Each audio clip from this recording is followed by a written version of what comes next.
會選舉嘅消息，交俾林文婷講下。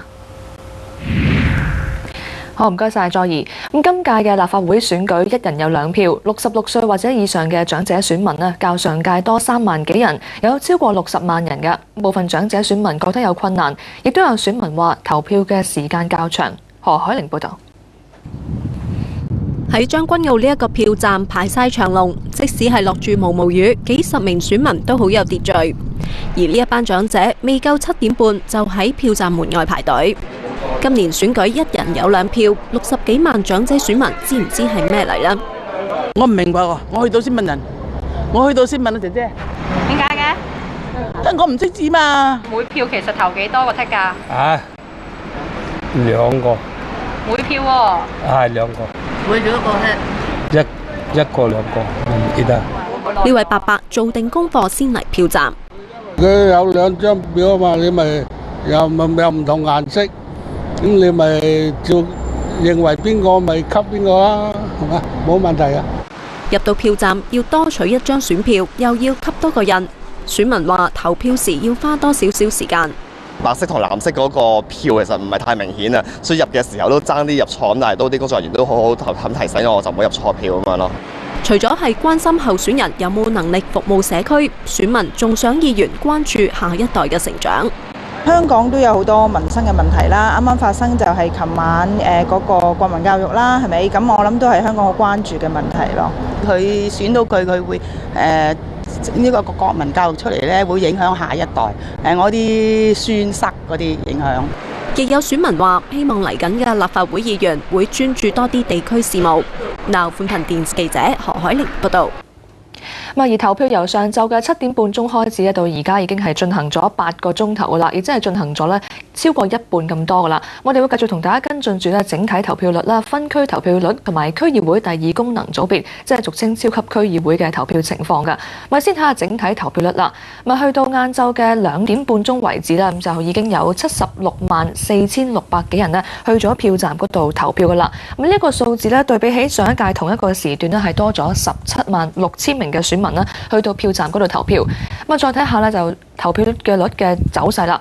喺圖入邊黃色巴就顯示住今屆投票率每1個鐘頭嘅累積投票率嘅，藍色巴就顯示住上一屆同一個時段嘅投票率。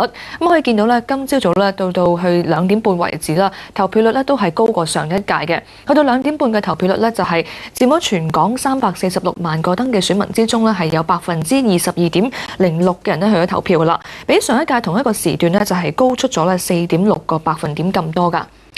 睇完整體投票率之後再睇下分區嘅投票情況啦。5個不同顏色代表住5個嘅區域啦。見到5個區去到2點半為止都已經係有超過20%嘅人去咗票站嗰度投票啦。但係暫時投票率最高嘅仍然都係九龍西嘅。九龍西嘅投票率已經係突破咗23%噶啦。投票人數亦都係突破咗10萬人，有100900幾人去咗票站嗰度投票。雖然九龍西今屆就選民人數係最少啦，得438000幾人嘅啫。但係而呢一區亦都係今屆唯一一區議席係冇增加，維持住5席由9張嘅名單去角逐。有2名嘅候選人都想喺呢度原區連任㗎。但九龍西嘅投票情況都幾踴躍嘅，比起上一屆同一個時段就係多咗19600幾人去咗投票。而呢一個投票率就係比整體高咗大約係1個百分點。至於隔離紫色嘅新界西就係暫時5區之中投票率最低，投票率目前係有21.16%㗎。反而新界西就係今屆選民人數最多㗎。有987000人，而呢一區就涵蓋咗荃灣啦、屯門啦、元朗、葵青啦同埋離島區嘅。雖然投票率暫時5區當中最低，但係對比起上一屆同一個時段係多咗54000幾人去投票，亦都比上一屆即係當區嘅同一個時段高咗4.7個百分點嘅。好啦，跟住睇下藍色嘅香港島啦。香港島就係過往幾屆投票率都係比較高一啲嘅，但係暫時就係冇九龍西咁高，投票率係有22.89%。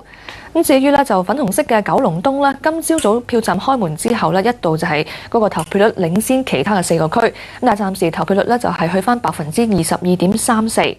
而綠色嘅新界東就係今屆選情最激烈㗎，去到2點半為止，投票率就係有21.83%。咁睇完分區投票形勢之後咧，再睇下今屆新增嘅俗稱超級區議會嘅投票情況啦。咁區議會第2功能界別嘅合資格選民有322萬嘅，咁目前咧係投咗票嘅咧就已經係有697701個人，咁投票率咧就係有21.67%。咁選舉消息暫時睇到呢一度啦，跟住交翻俾黃載儀。